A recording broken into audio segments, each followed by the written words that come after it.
Everybody's got a right to learn, to learn. Everybody's got a right to live, to live. Everybody's got a right to do. Everybody's got a right to live. Across this country in 46 states. Our co-chair, Reverend Dr. William Barber II, who came to Mississippi to let Mississippi Poor People's Campaign know that we're not in this fight by ourselves, that they're fighting with us from North Carolina, from Massachusetts, from Minnesota, all 46 states that are part of this campaign, they're fighting, and they have Mississippi in their hearts. And so I just want to, again, welcome and thank Reverend Barber and the team that came with him. I want to thank all of the speakers, all of the impacted people that are here that are brave enough to tell their story, and all of the impacted people that are standing out here in the audience here to listen and that represent the 1.3 million poor and low wealth here of the state of Mississippi. Thank you all so much, and we will continue to move on with the program. As follow, I will read off the names of the program. We're still waiting. As our mayor arrived, he isn't here, so we're going to go ahead and move forward. We will have a prayer and greetings, prayer by Bishop Jenkins, Thomas F. Jenkins. Pastor Jose Rodriguez is our faith leader, immigrant leader. Deborah Thomas is an impacted woman here with the Mississippi PPC. Benny Ivy of Strong Arms of Jackson. Ollie Taylor, which is the family of Courtney Rainey. Giselle Newsom, trans woman activist. Sharon Brown, tri-chair of the Mississippi Poor People's Campaign and lead organizer of the Mississippi Prison Reform Coalition. Raquel Lumumba, advocate, People's Advocacy Institute. Justin McCreary, who will close us out, Mississippi PPC faith leader, pastor of the Unitarian Universalist Church of Jackson. Thomas Jenkins, Bishop Thomas Jenkins.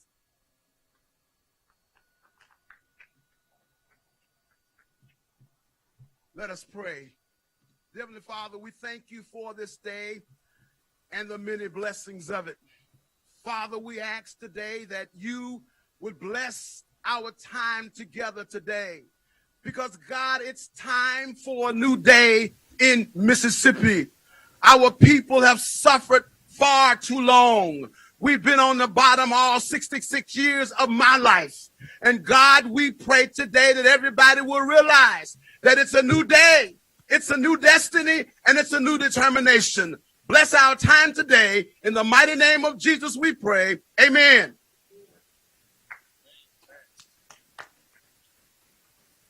Pastor Jose Rodriguez.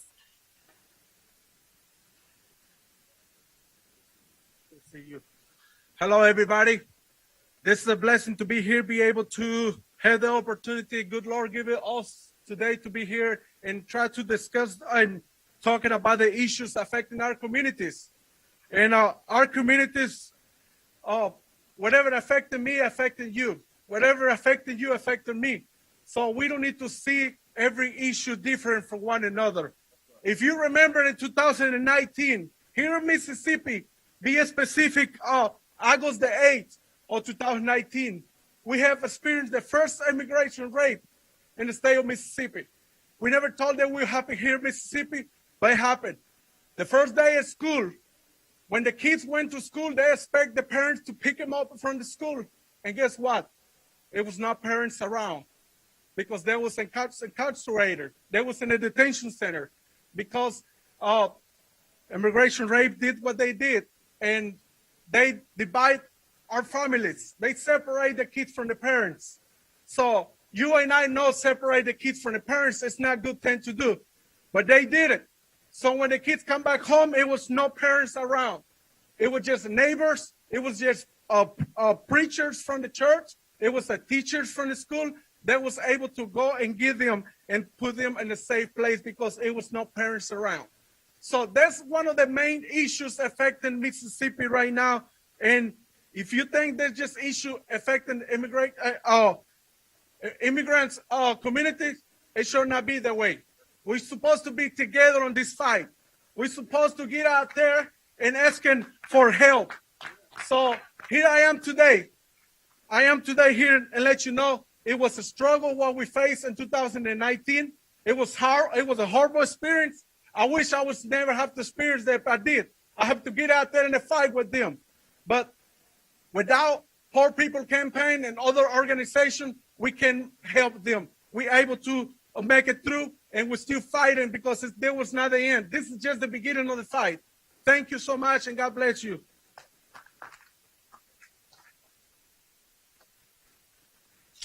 We will now welcome our mayor of the city of Jackson, Mayor Chokwe Ansar Lumumba.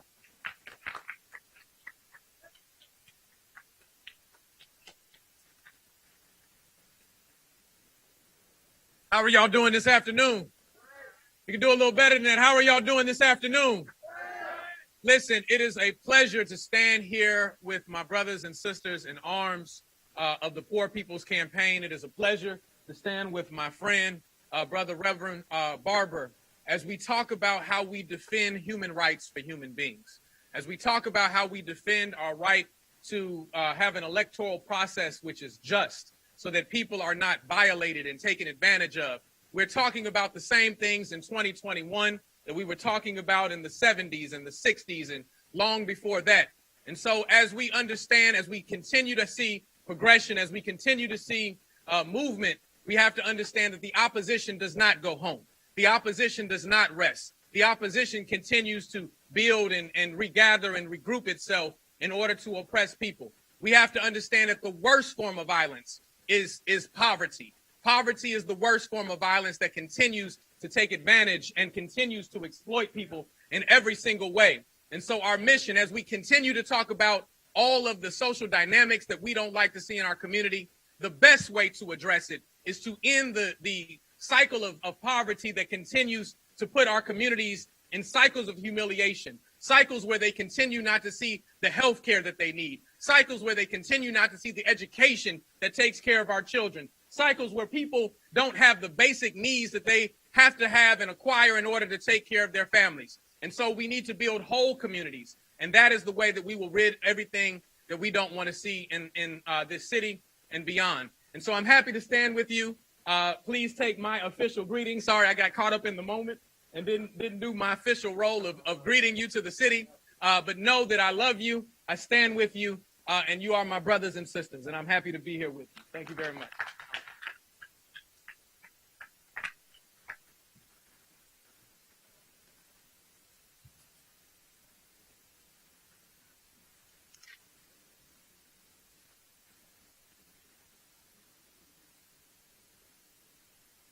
Deborah Thomas, African-American woman, mother of 11, resident of Jackson, Mississippi. At the age of 20, I was convicted as a first-time offender for shoplifting. I was sentenced to do 5 years in Mississippi Department of Correction. The first time felony conviction has permanently disenfranchised me as a voter in the state of Mississippi. Since my conviction and release from prison, I have been denied access to low-income, subsidized housing, which has made providing for my family, providing adequate housing for my family, serious challenge. The felony shoplifting conviction from 18 years ago until this day keep me from being hired and making a living wage at any decent job that I qualify for. My luck with job has only been housekeeping and chicken plants, which tells me after making one bad decision in Mississippi, my life worth is only good enough to clean another man's trash. Due to COVID-19, I was forced to leave my job as a housekeeper. Since this pandemic, this year alone, I have faced even greater hardship being impacted by the winter ice storm in Mississippi. My family and I had to go without water for 2 weeks. And to this day, we still do not have clean drinking water. I am grateful for Danielle and Mississippi Poor People Campaign and Rakia Lamont and the People Advocates Institute, who came into my community to let me and my neighbors know that we didn't have to wait on the Mississippi government to rescue us and that they were there to help us, help each other. While this storm was bad, meeting these young ladies have been life-changing in just a matter of weeks. Today, I believe I am somebody. I never in life imagined the feeling of living like I was in a third world country, fetching for water out of barrels just to survive. The leadership in Mississippi government has failed many individuals like myself and more. I want better, and I deserve better. I want to be able to work and provide for my family. I want to be able to make enough money to care for my family and to not have to work multiple jobs just to make ends meet. I want to soon be a resident with a voice and vote to count in the electoral process. This is why I will join the Mississippi Poor People Campaign, Mississippi Prison Reform Coalition, and the People Advocates Institute in the fight to restore the formerly incarcerated voting rights at the ballot box. Forward together, not one step back.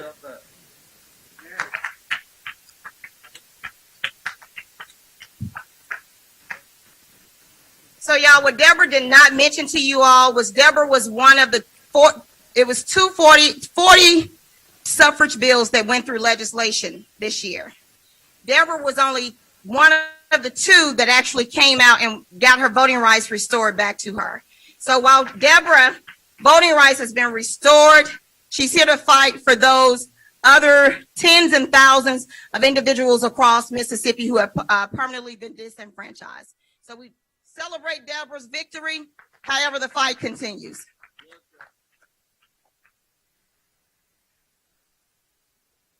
Benny Ivy.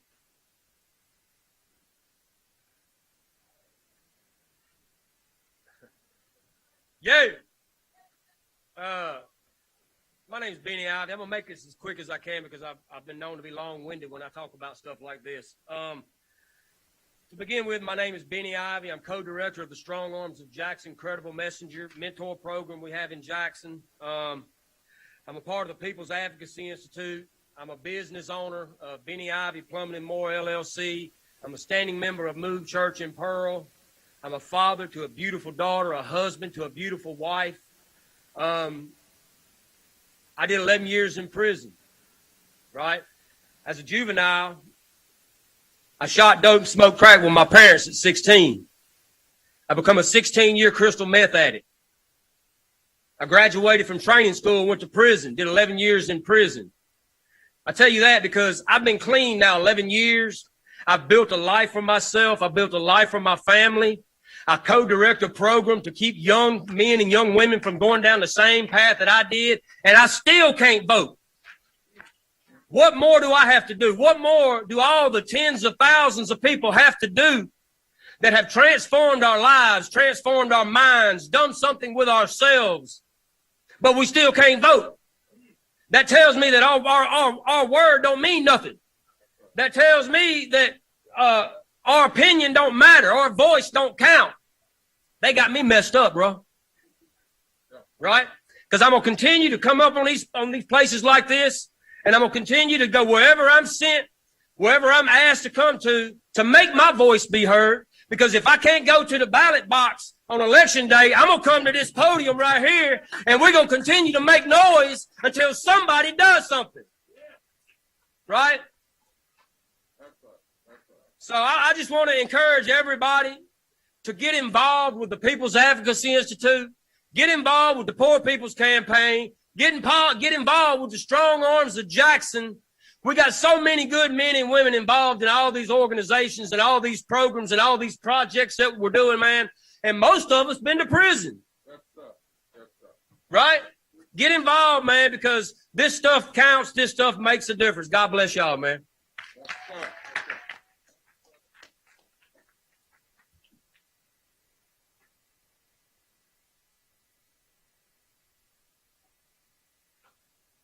My name is Ollie Linson, and I've been asked to speak up on behalf of Courtney Rainey in the Courtney Rainey case. First of all, I got to say that never in my wildest dream, never in my life would I have ever dreamed that I would share the stage of such an esteemed individual as Reverend Barber.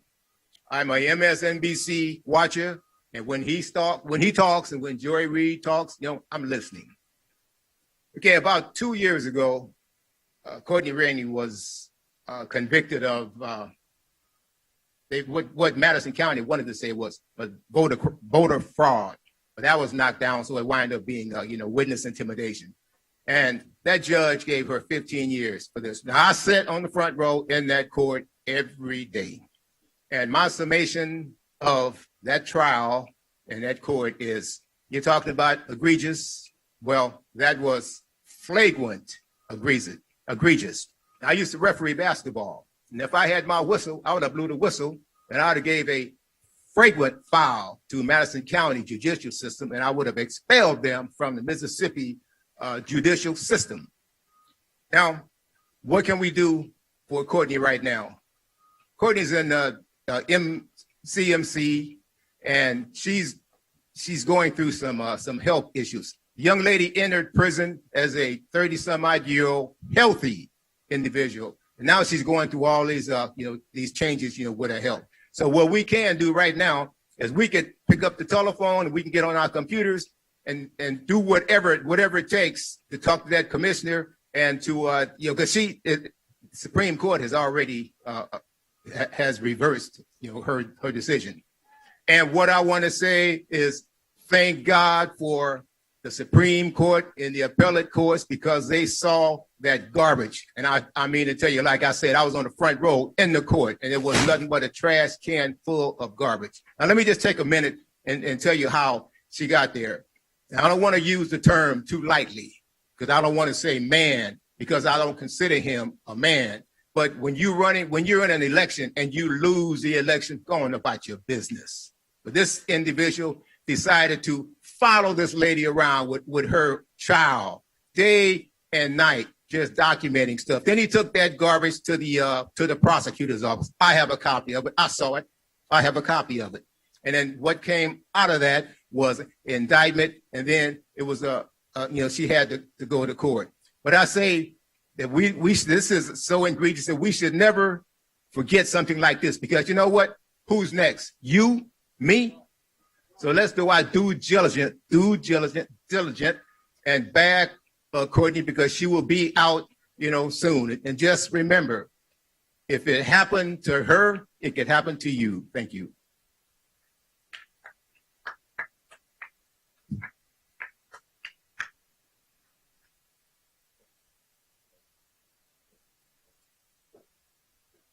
Hello, everyone. You all may not know me, but I am Giselle Noel Newsom, and I have been an activist here through HRC and my brother's keeper for over a decade. And I have been fighting for not just LGBT rights, but poor people rights and subsidized communities as well. And one of the things that I would want y'all to know is I left for a while because I just could not survive as a trans person. But due to the violence, and due to the poverty, and due to the discrimination, and due to the things that all of us have to go through as far as being trans, and not only that, being Black, and not only being Black, but being dark-skinned Black. And if you dark, you know what I mean. So I left and went to California. And then I didn't realize that during my prison stint of being in MDLC, that I had some medical problems that had been untreated, and had no idea that I was having so much kidney damage until I realized that, oh my goodness, I was in prison all them years and nobody ever told me that I had these health risks or had high blood pressure or had this and that. And now I'm currently now on kidney dialysis. So now I finally make it to California. I'm living my dreams. I have the career of my life.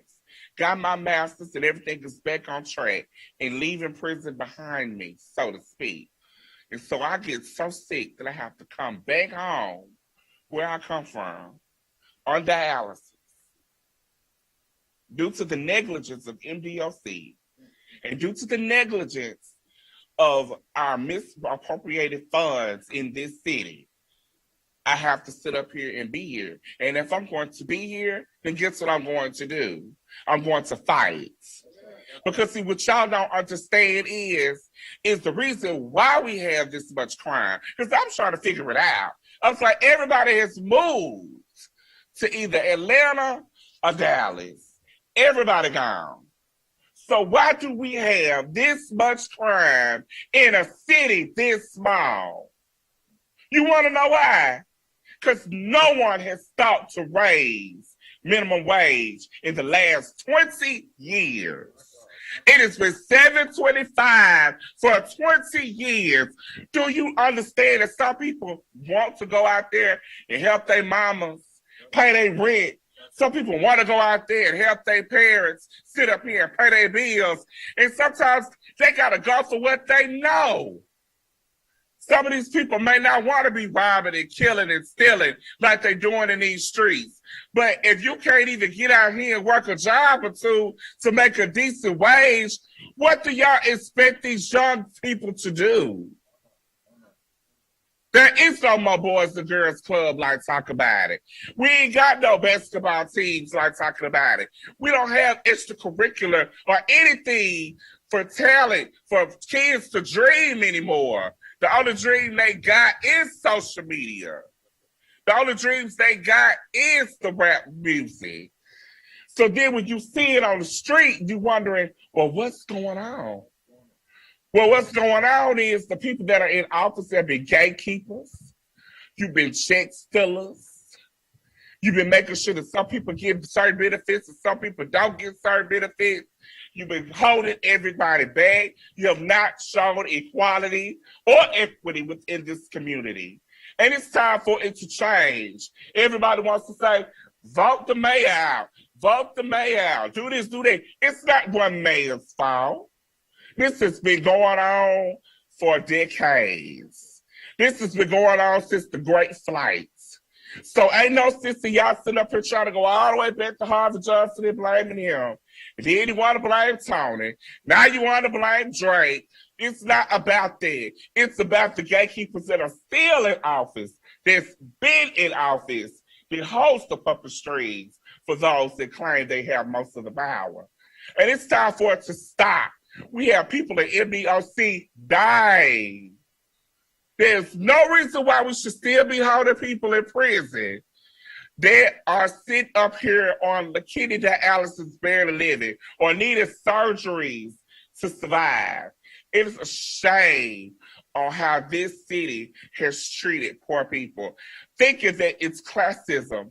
When it's not classism, it's actually universal, because all of us are sitting right here, right on these raggedy streets, whether you in North Jackson or South Jackson. And that's all I got to say. Thank you. Thank you. Thank you.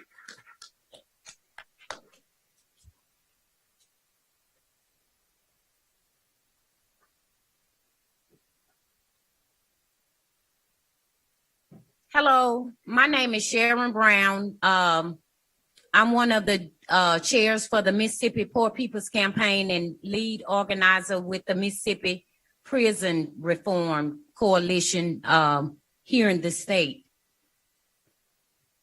There is something about systemic suffering when it's rooted in poverty.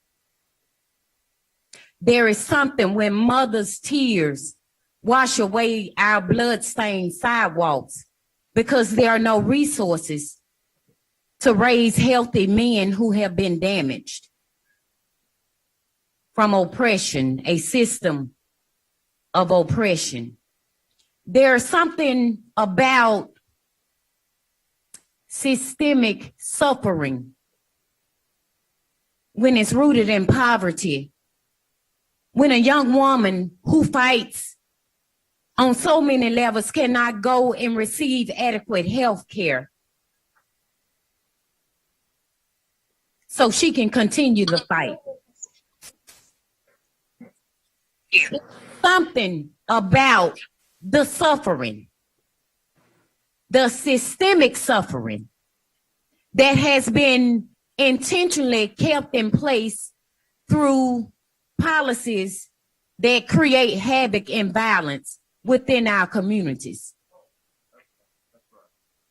It is not the leadership that's the problem. It's the policies that they create that kills us. See, they understand they had to replace the noose with the pen.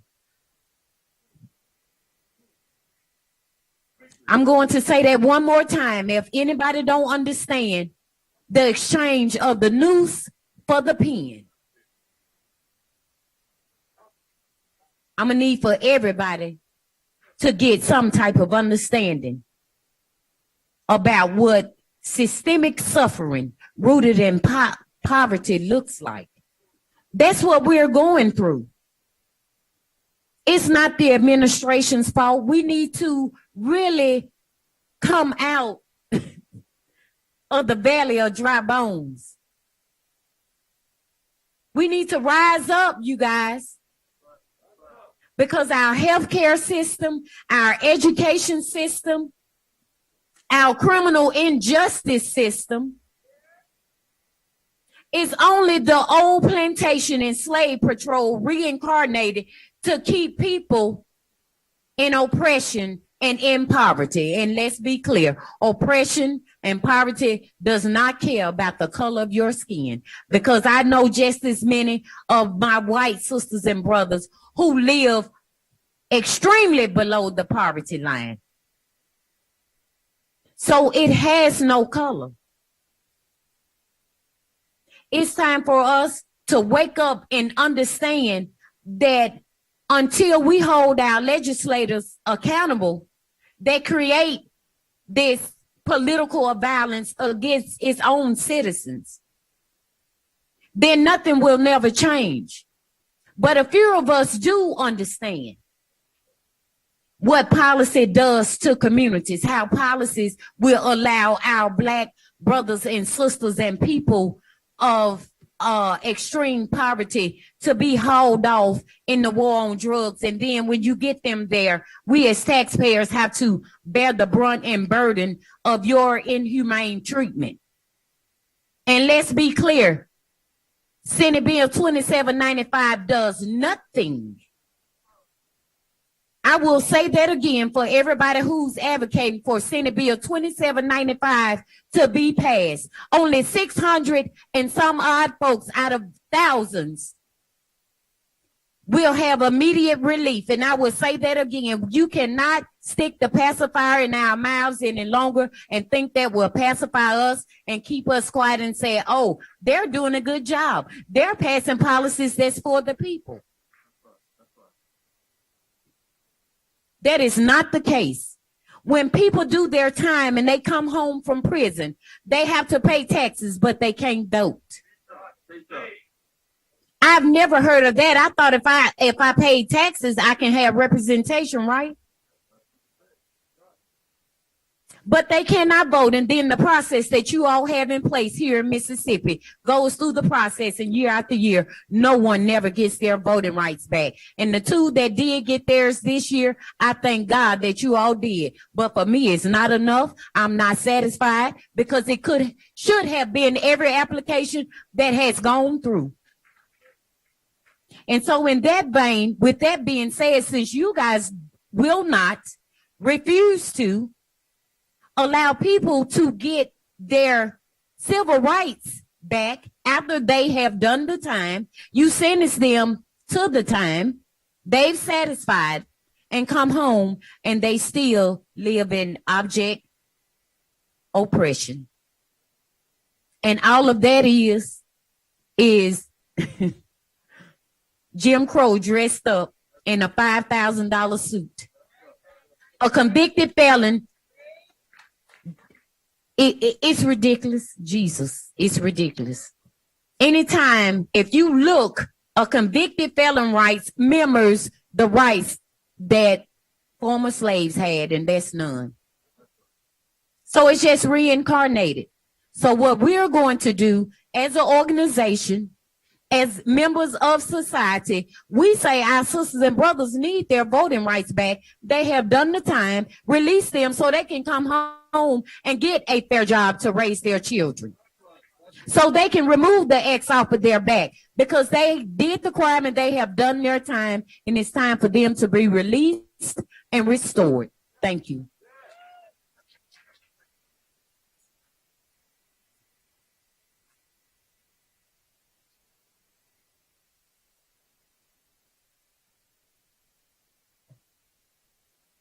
I came here today from North Carolina through Memphis, Tennessee, to stand with the Mississippi Poor People's Campaign and all of you and all the organizations that have joined in this Fusion Coalition together.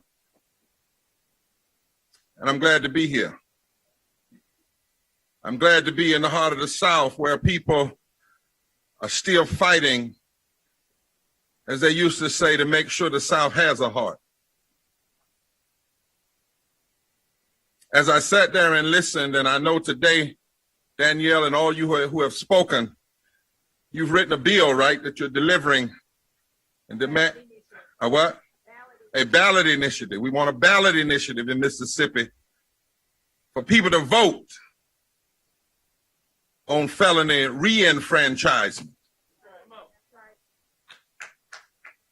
I think about the text in the Bible that says, woe unto those who legislate evil and rob the poor of their rights and make women and children their prey. Isaiah 10, verse 1 through 3. And then I think about Jesus, Matthew 23, as I was coming down and I saw all the churches around the State House. But I couldn't help but remember what Jesus said on the way to the cross. Woe unto you who tithe even a tea leaf, and you pay attention to all the ritual, but you leave undone the weightier matters of the law, which is justice. My sister, you're so right. It's just James Crow Esquire, Jim Crow dressed up in a suit. And we've come here today to stand with all of you in this fight that is not just a Mississippi fight, but a fight around the country for felony re-enfranchisement. I want the folk listening, there are hundreds of thousands of people listening on live stream across the nation and the world right now. 5 years for a first-time shoplifting. That's evil. 15 years for allegedly intimidating somebody. 15 years. That's evil. I've been out of jail 13 years. I've built a business. I'm helping with individuals. You heard the brother. That's sin. Our trans sister says, listen, I went in and I got sick, and people are getting sick in prison who ought to be out. And then I come out and I do all the things, even get a master's degree. And yet they still try to lock me up by keeping me from the ability to vote. And my sister, you said it exactly right.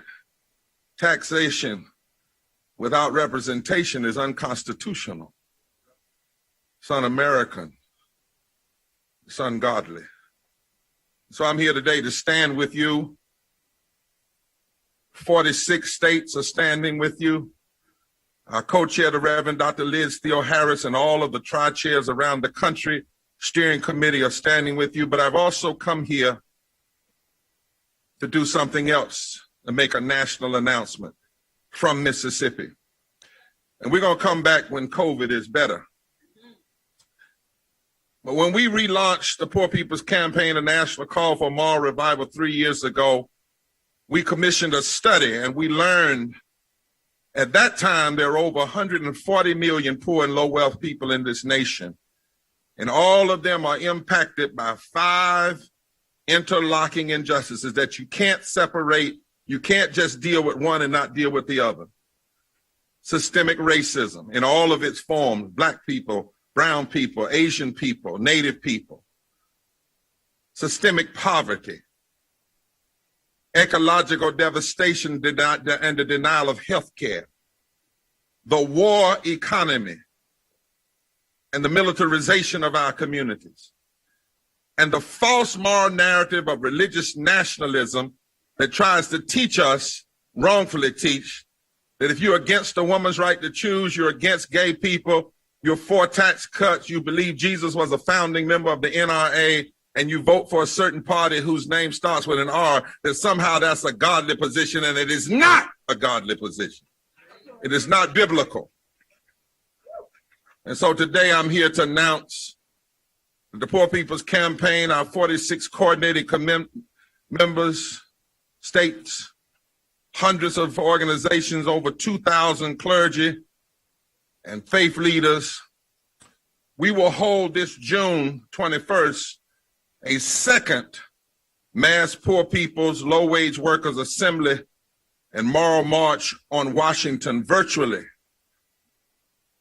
Last year we did it in June and we had 2.4 million people showed up. 2.4 million people tuned in via live stream, TV, radio, phone. It was because of COVID that we didn't go to DC.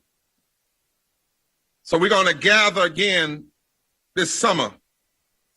But on that day, virtually, we're going to launch a 365-day mobilization for an in-person Mass Poor People's Low-Wage Workers Assembly and Moral March on Washington in June of 2022. It's time for poor and low-wealth people to flex our power. And we are committed on that day to put poor and working poor voices at the center of the national agenda during the midterm election, because we know that we must lift from the bottom. And if we lift this nation from the bottom, then everybody rises. Poor and low wealth people are organizing to demand a moral and economic agenda that lifts from the bottom. It guarantees a true measurement of poverty. Oh, because the measurements are off. They tell us in the government way it measures poverty. It says if you make $12,800 a year, you're not poor. I know it makes you want to cuss, doesn't it? Yeah, it really does. Huh? So we need a true measurement. We need living wages beginning with $15 an hour.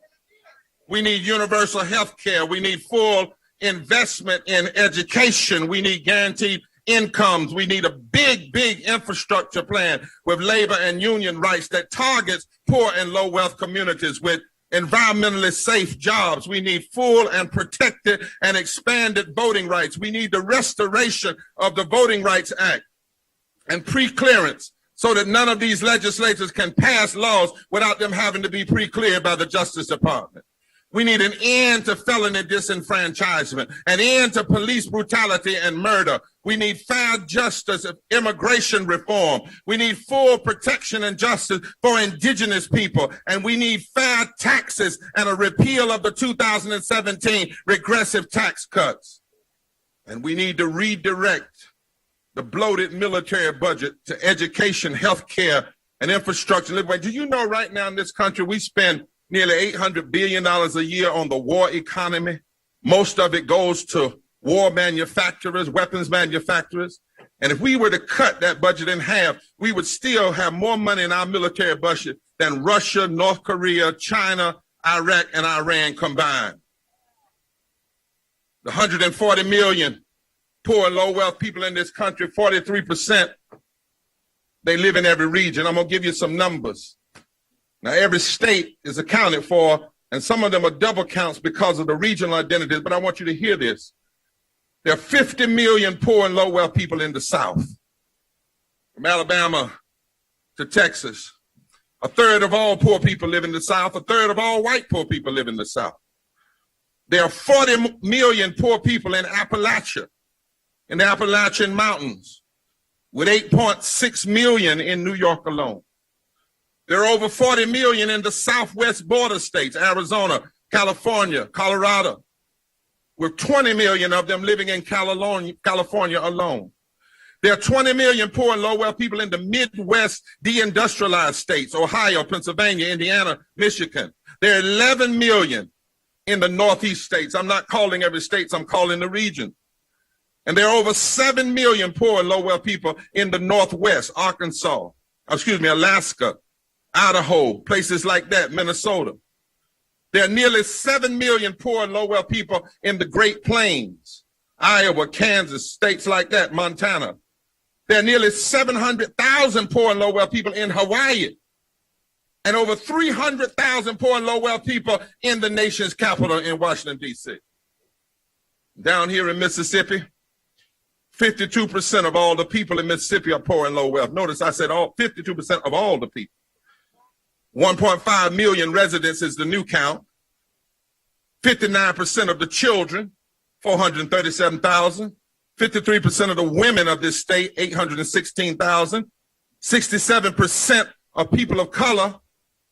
That means only 23% of black folk, people of color in this state, are not considered poor and low wealth, 843,000. And 40% of white people are poor and low wealth in this country, 668,000. And many of our white brothers and sisters are realizing that we have to back away from racism, because racism connects to economic injustice, and you can't keep one race down in the ditch unless you stay down in the ditch with them. When it comes to systemic racism and its relationship to poverty, voter suppression is alive and well in Mississippi. And in Mississippi, 19,192 people are in prison. Almost 65% are people of color. And black residents are incarcerated at 3 times the rate of white residents. In Mississippi, there are 61,000 veterans who have low wealth incomes below $35,000. People that fought for this country come back and they're poor and low wealth. 31% of Mississippi's veteran population is poor and low wealth. In Mississippi, there are almost 1,500 people that are homeless. In Mississippi, you have to work 82 hours a week at the minimum wage just to afford a basic 2-bedroom apartment. In Mississippi, there are 588,000 workers that make under $15 an hour. 53% of Mississippi's workforce makes less than $15 an hour. And that's the second highest in the country in Mississippi. In Mississippi. And in the country, 62 million low-wage workers make less than $17 today. And the March on Washington in 1963 demanded a $2 minimum wage, which would be $15 today if it had been passed 57 years ago. And what causes this? My sister was right. Unjust systems of neoliberalism that says all you got to care about is the middle class, or trickle-down economics that says you just give the wealthy all the money and they'll let a little bit trickle down.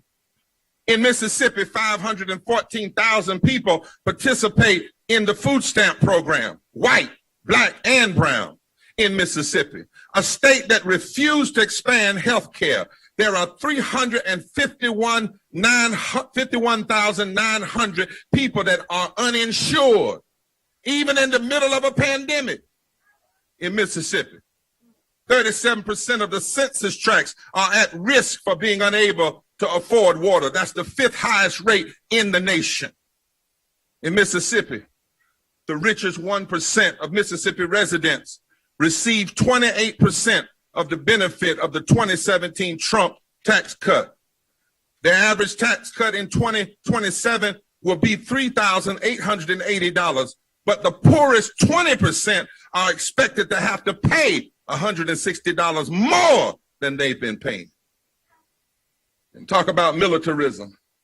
Mississippi's contribution to the endless war in Iraq and Afghanistan has cost this state $27 billion. That $27 billion could have created 21,500 new jobs in clean energy. That $27 billion could have placed every Mississippi child in Head Start, early childhood education program. That $27 billion could have covered the cost of Medicaid for 357,000 adults for the past 17 years. As Dr. King said, any nation with its military budget determines its politics more than caring for people, that nation is on a spiral to a spiritual death. Mississippi has spent, listen at this, $1.4 billion in public tax money to get corporations here, but they haven't required those corporations to pay a living wage. And they block union rights for the workers. And these realities are not a sad accident of apolitical market forces. It is the predictable outcome of intentional policy choices that are aimed to redistribute economic leverage and bargaining power upward and away from the poor and low-wealth people of this nation. And it's time that we say no. And it wasn't one piece of legislation. It was an accumulation in the nation of dozens of hundreds of policy choices made in the form of legislation. We did a study with the Economic Policy Institute, and they said this has come about because year after year after year after year, regulatory changes, administrative changes, bad laws have put a thumb on the scale to ensure that the wealthy have more and the poor and low wealth have less. And then the pandemic hit. All that I said to you, that was prior to the pandemic. 140 million people poor and low wealth prior to the pandemic. Then the pandemic hit, and over 550,000 people's lives have been lost. One study at Columbia University said 60% of the people didn't even have to die if we had made different choices about masks. 30 million workers have lost their jobs or either significant hours of work. Nearly every state has had a drop in revenue and tax revenue that's going to threaten social programs and jobs. There's no mystery about it. The reason the pandemic hit so hard, the reason it exposed racism and poverty, because the country was already hit hard before the pandemic. Before the pandemic, 750 people died every day from poverty. 250,000 people. 250 million people died every year from poverty before the pandemic, and then the pandemic hit. Before the pandemic, 80 million people in this country were either uninsured or underinsured. And since the pandemic, the first bill that was passed in Congress, 84% of the money went to corporations and banks. We didn't have the kind of rent freeze we needed. They gave people a moratorium on the rent, but this is what it said. We're going to give you 3 months you don't have to pay, but in the 4th month, you got to pay all 4 months. There was no moratorium on utilities that didn't come with a penalty. You know what you went through right here in this city with the water freeze. And so people got penalized. People are having all kinds of credit problems now. But the corporations, on one occasion, got over $1 trillion that didn't even come through Congress. Didn't even come through Congress. And so here we are. Here we are. And a study came out just the other day, my sisters and brothers, that said where we are in America right now is only 39% of Americans can afford a $1,000 emergency. That means 61% of Americans, if they have a $1,000 emergency, it will put them in economic ruin. And if America does not address what's happening with a visionary, long-term, enduring social and economic policy, the very health of the entire nation is at stake. We could end up with 50% of the people poor and low wealth. And that's why poor and low-income people and their allies, we must change the narrative. We must put a face on these realities. We must build power, and we must register votes. It's a lie that we have a scarcity of money. We don't have a scarcity of money. We don't even have a scarcity of ideas of how to fix it. What this nation has is a scarcity of will and a scarcity of conscience, and we are the ones that must change that. We must show America herself, and we must have a movement of the people to change the consciousness of the nation that will say without ever quitting that if the policymakers don't change course from one-shot policy activism, we're going to face more and more economic peril. We need a long-term economic policy that addresses all 5 interlocking injustices, that establishes justice and rejects decades of austerity and builds strong social programs and makes sure that we promote the general welfare. We've got to have this movement, y'all. we cannot be still or quiet. We have to speak out. There's a great scripture in Isaiah 58. It says, cry loud and spare not. There comes a time that nobody else can say what needs to be said on your behalf but you. And that's why we're announcing this virtual mass poor people's low wage workers assembly moral march on Washington virtually again this year. And then for 365 days, we're going to mobilize every truck, every car, every bus, everybody that we can to the nation's capital. And when we get there, we promise you, it will not be people speaking on behalf of poor and low-wealth people. But just like you saw today, it will be poor and low-wealth people speaking on their own behalf, telling their own story, saying what the policies what must be, and then letting folk know this other thing, that God has fixed it so that now 1/3 of America's voting population is poor and low wealth. 1/3. That's 65 million people. 65 million people.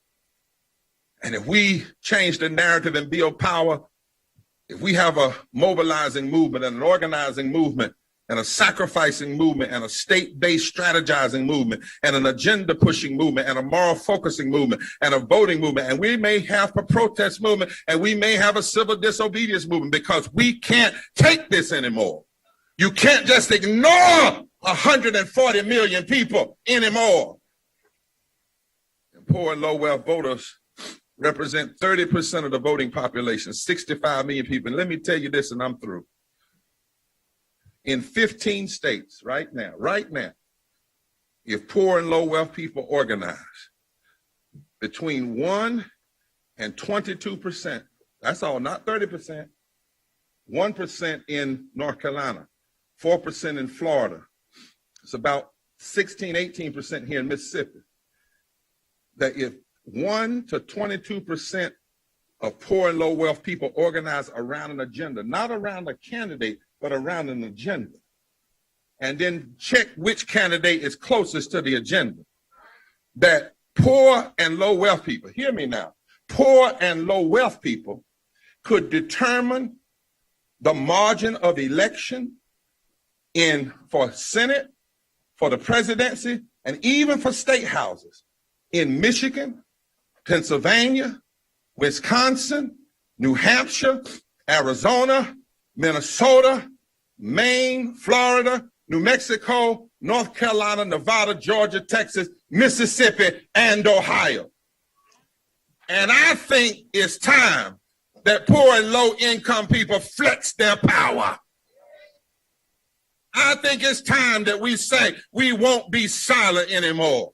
I think it's time we say somebody's been hurting our brothers and sisters too much, and we won't be silent anymore. I think it's time that we say we've not had health care too long, and we won't be silent anymore. We've been without living wages too long, and we won't be silent anymore. We've been blocked from the right to vote too long, and we won't be silent anymore. And that's why we wanted to come to the hollow state of Mississippi, deep down in the South, to say that the Mass Poor People's Assembly and Low Wage Workers Assembly and Moral March on Washington will rise. We'll rise from here and all over this country, virtually this June, and in person in June of 2022, because we will not slip into the darkness silently. This nation has to change. This nation will change. And for us, it doesn't matter if you're Democrat, Republican, or independent.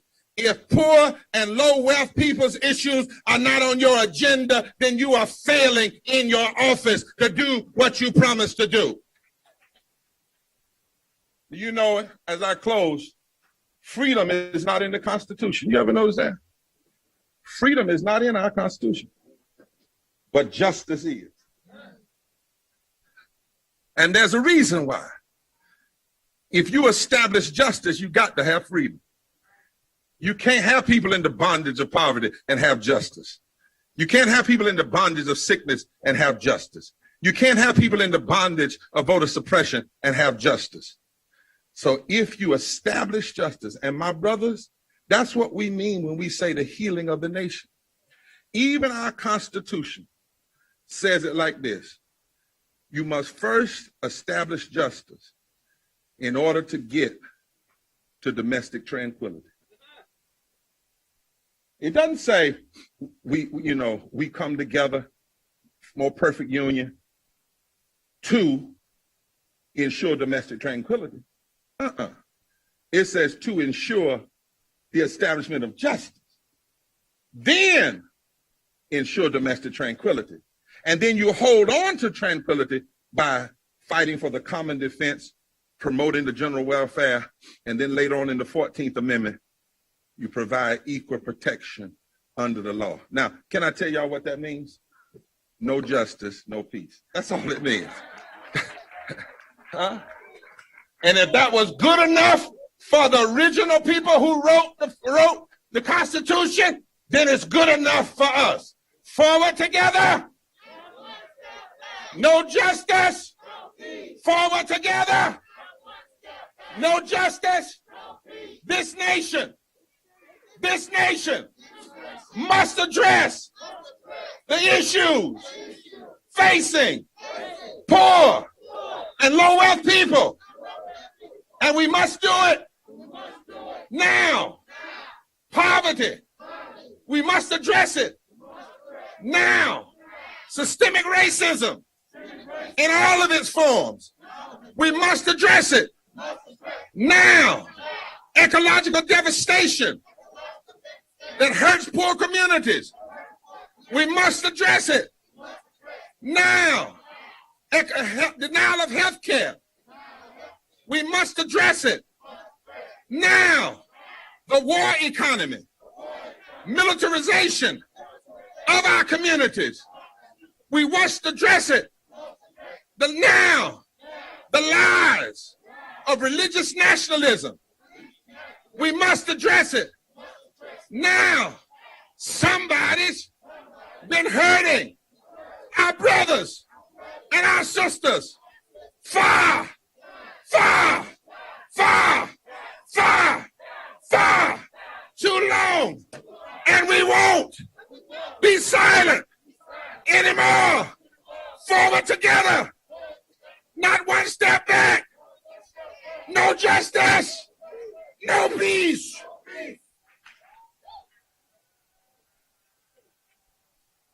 No justice, no peace. Forward together, not one step back.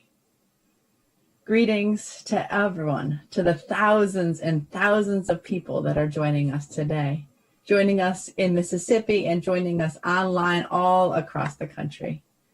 As you already heard and will continue to hear, we are the Poor People's Campaign, a national call for moral revival.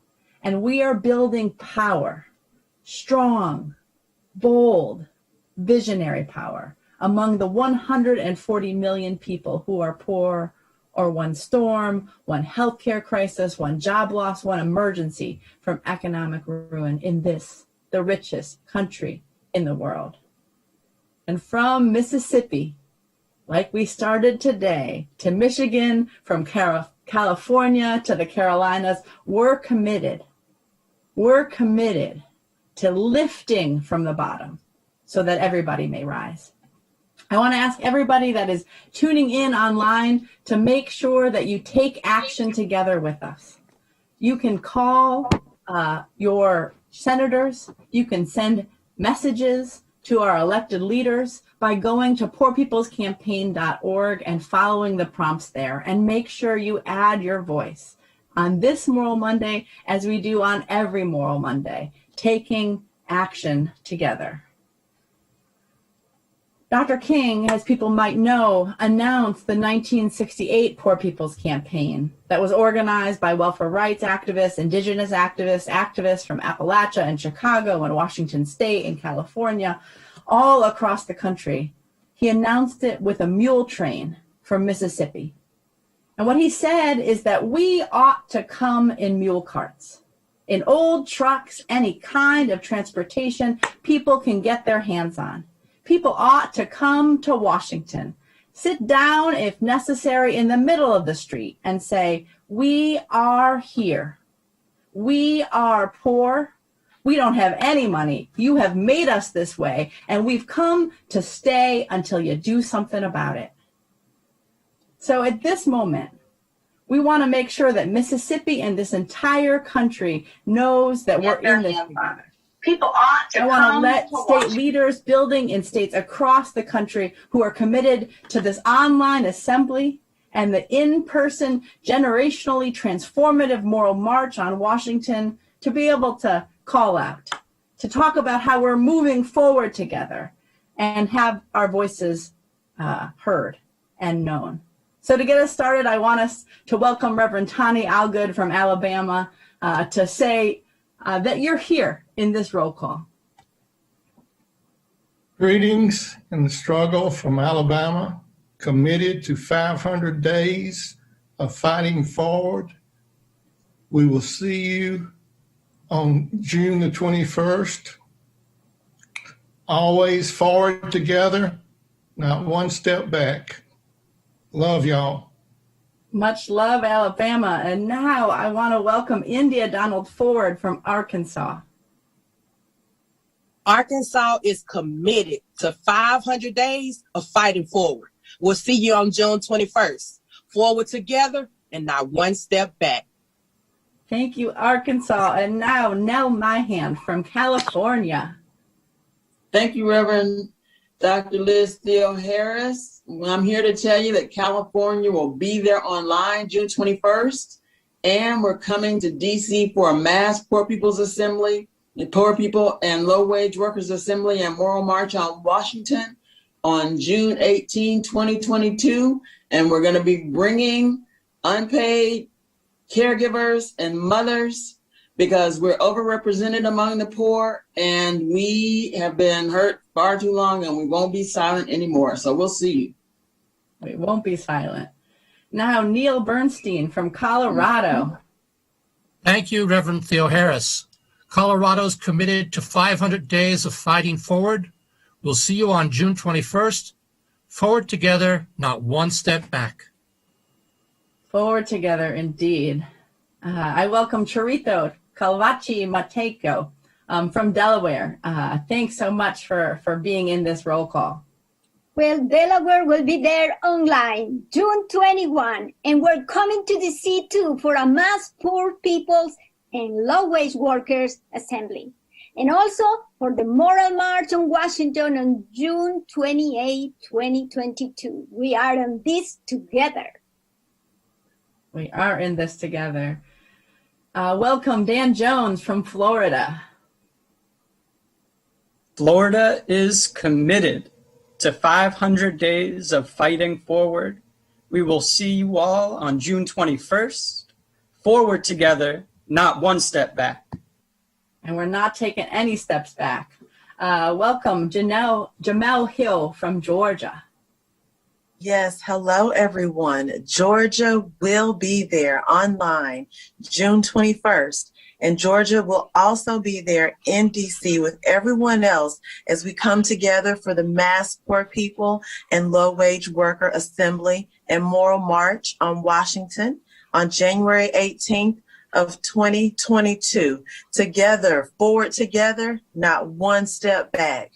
We'll be there most likely in January, but we'll also be there in June. Forward together, not one step back indeed. Joyce Brody from Illinois. Welcome. Thank you, Reverend Liz. Greetings to everyone. Illinois is committed to 500 days of fighting forward. We are excited to see you on June 21st. Forward together, not one step back. Rod Hollinger Jansen from Indiana. Is Indiana in? Indiana is indeed in.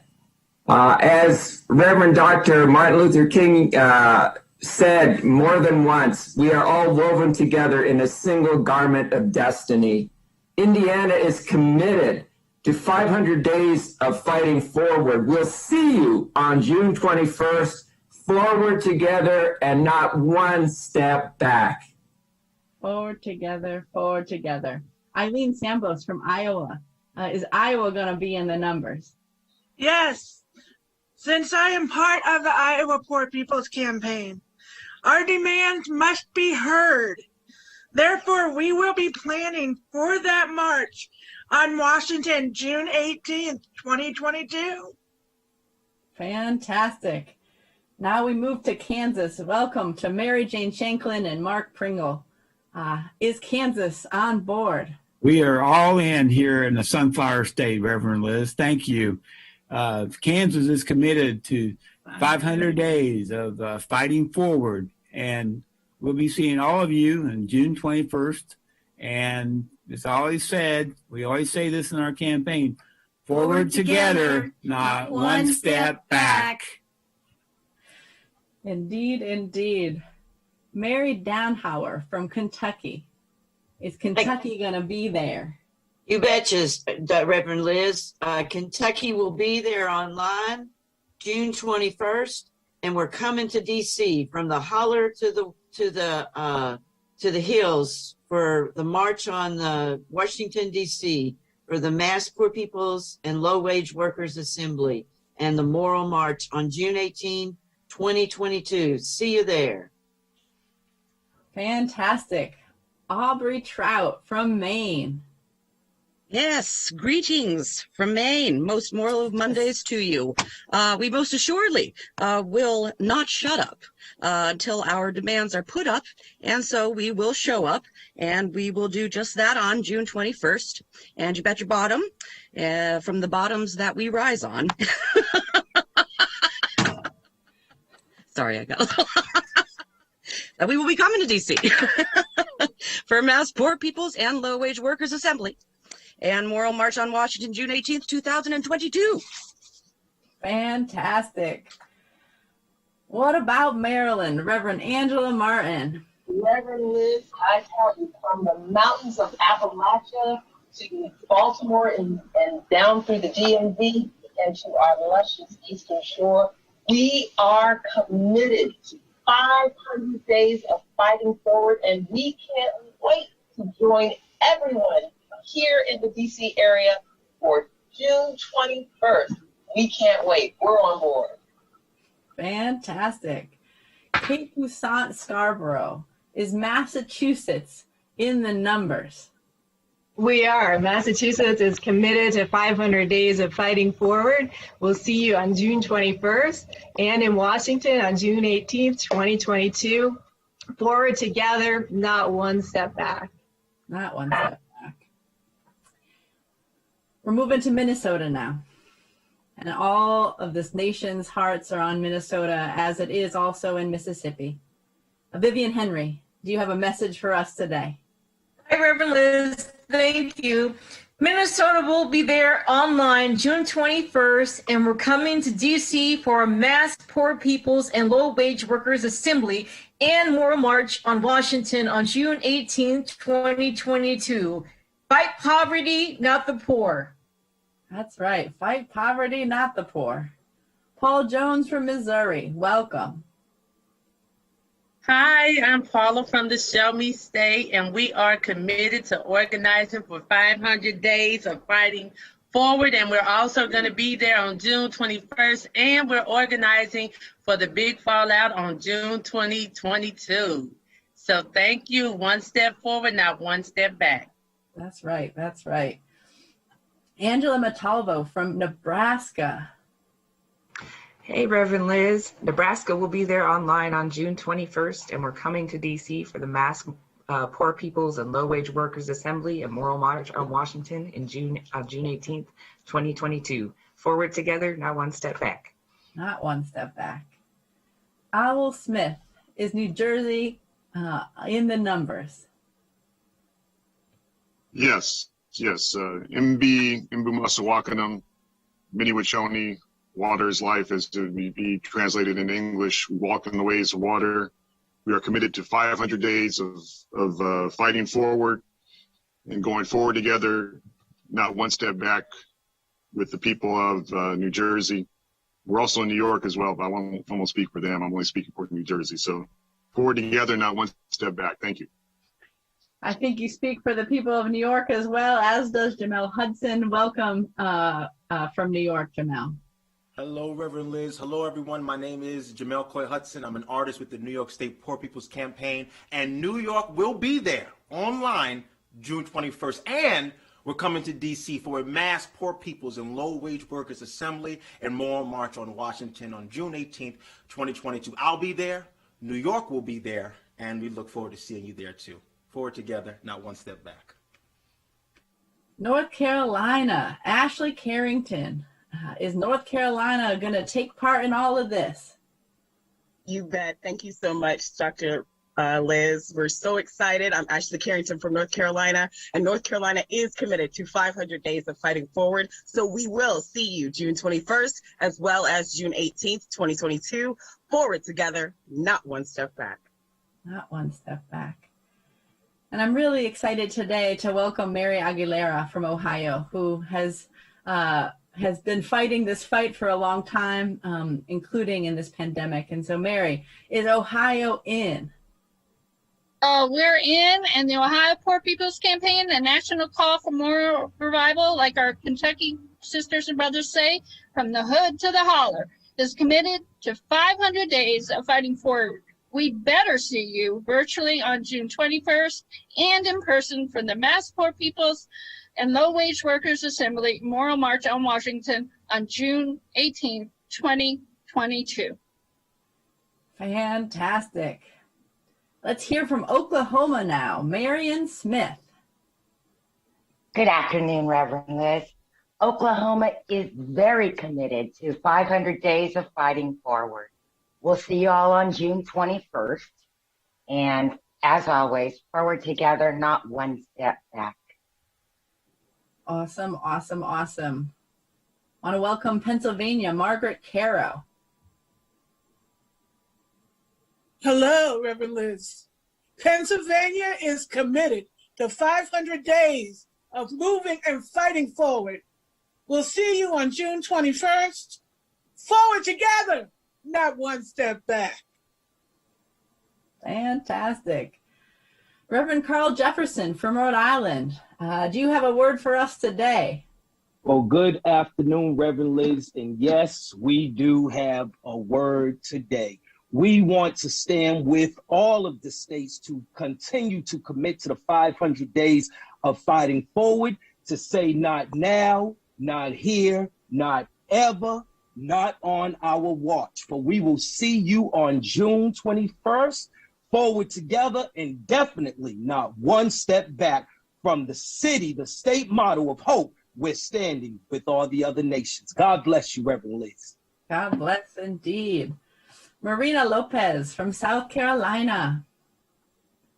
Hola, Reverend Liz. I am so happy to be here to state that South Carolina is committed to the 500 days of fighting forward. We are going to see you all on June 21st. And juntos para adelante, ni un paso atrás. That's right. That's right. Thank you so much, Marina. Now I introduce Lisa Rung from Tennessee. Thank you. Tennessee will be there online June 21st, and we're coming to D.C. for a mass Poor People's and Low-Wage Workers Assembly and Moral March on Washington, June 18th, 2022, because everybody has a right to live. Amazing, amazing. Stephanie Wilkes from Texas. Thanks, Reverend Liz, and greetings to all my brothers and sisters. Texas is committed to 500 days of fighting forward, and we will see you on June 21st. Forward together, not one step back. Not one step back.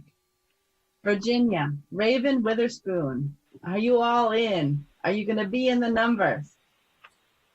We are in. We believe that everybody has a right to live. So Virginia is committed to 500 days of fighting forward. And DC is only a hop, skip, and a jump. So we'll absolutely be there June 21st, June 18th, 2022. Forward together, not one step back. Not one step back. Karen Schneider from Washington. Hi, greetings, Reverend Liz. Well, Washington is ready to rise and flex our power with y'all. We're committed to 500 days of fighting forward, and we will definitely see you online on June 21st. So as we say, forward together, not one step back. Thank you. Thank you. And Washington, D.C., our nation's capital that we're fighting to become a state in this process. Welcome, welcome, welcome. Thank you, Reverend Liz.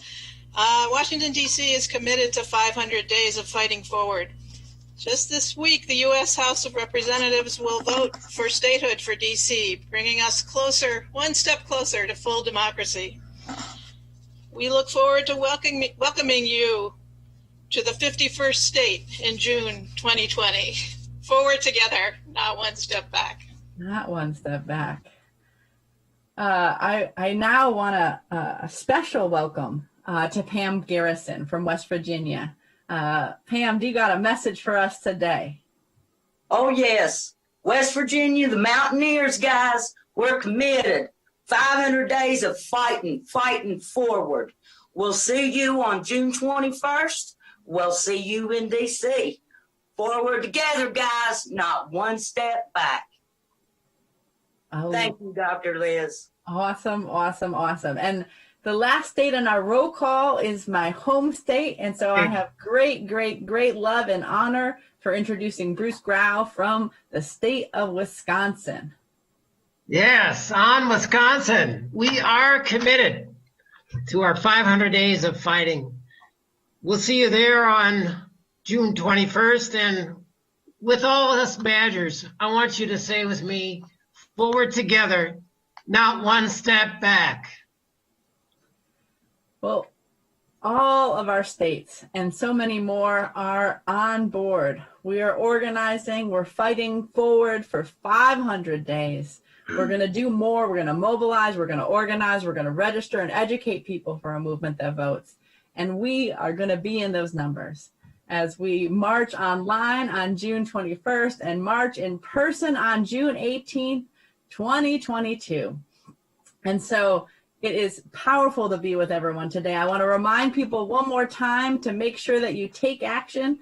We have to stand against the filibuster. We have to update this poverty measure. We got to make sure that we're fighting for health care and for a care economy and for living wages and for all of the priorities of this campaign and of the 140 million poor and low-income people in this country.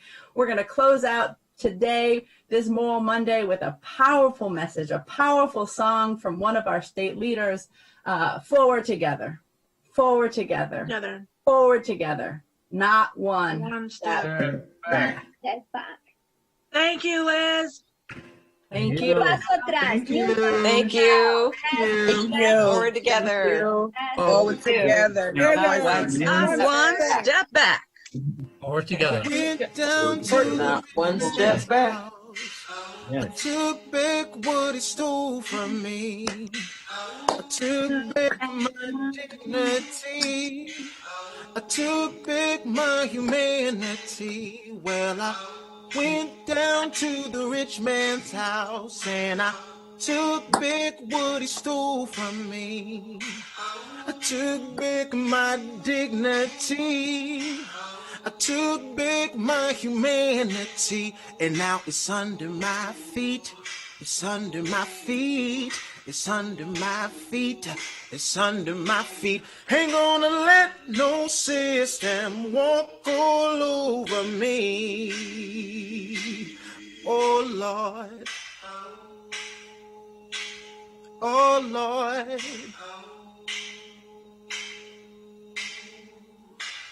I went down to the rich man's house. I took back what he stole from me.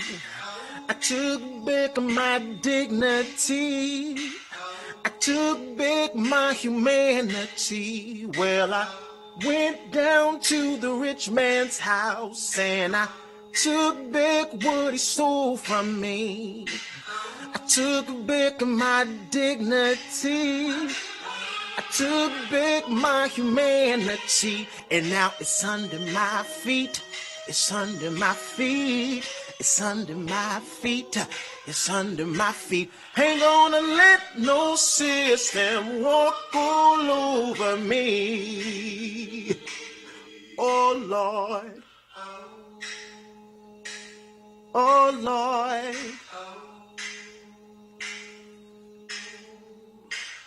I went down to Washington, D.C. I took back what they stole from me.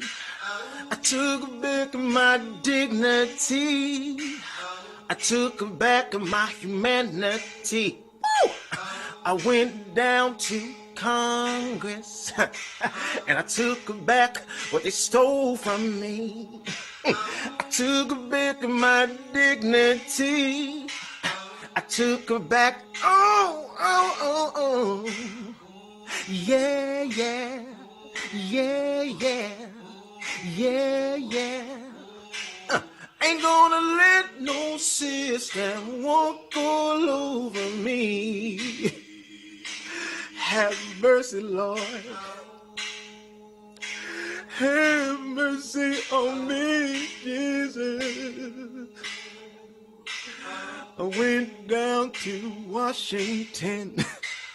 I took back what they stole from me. I took back my dignity. I took back my humanity. Woo! I went down to the state capitals and I took back what they stole from me. Look here. Every state in the nation, every state in the nation, we gotta go. We gotta go. We gotta go. We gotta go. Ain't gonna let no system walk all over me. See you in Washington, D.C. Forward together, not one step back. God bless. Thanks, Jamal.